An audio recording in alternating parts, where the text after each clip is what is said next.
If this video doesn't wake you up, I honestly don't know what will. I'm not here to entertain you. I'm not here to go viral. I'm here to warn you. Because what the Bible said about the last days, it's not coming, bro. It's already here. You might think I'm being dramatic, but deep down, you know I'm not lying. Just look around for a second.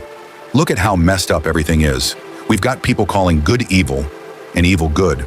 We've got kids cussing out their parents in public and recording it for likes. We've got full-grown adults confused about their identity. We've got churches becoming clubs. We've got violence, blood, sex, and wickedness in movies, music, TikTok, everywhere. People are getting rich off sin, and the scary part? Nobody's even shocked anymore. It's just the way things are now. But let me tell you something.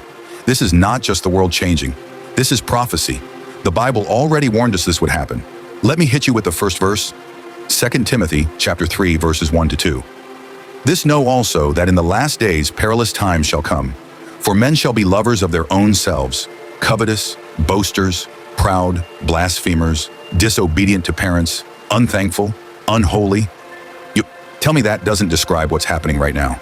People are in love with themselves. Selfies, followers, clout, pride, flexing, greed.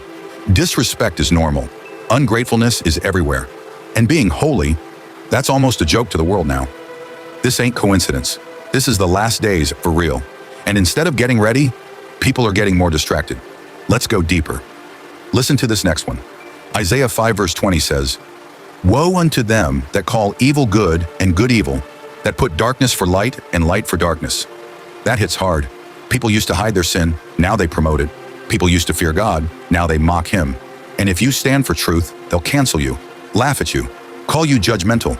But God already said woe to them. Judgment is coming. That's not me talking. That's the word. So I'm saying this with urgency. If this doesn't wake you up, I don't know what will. This is not about religion. This is not about going to church on Sunday. This is about your soul. This is about being right with God while there's still time. Because one day, and I promise you this, Jesus is going to come back. And when he does, it won't be with a warning. It'll be sudden. And if you're not ready, you'll be left behind. So stop playing. Stop sleeping. Stop putting it off. You don't need to be perfect. You just need to repent and turn back to Jesus.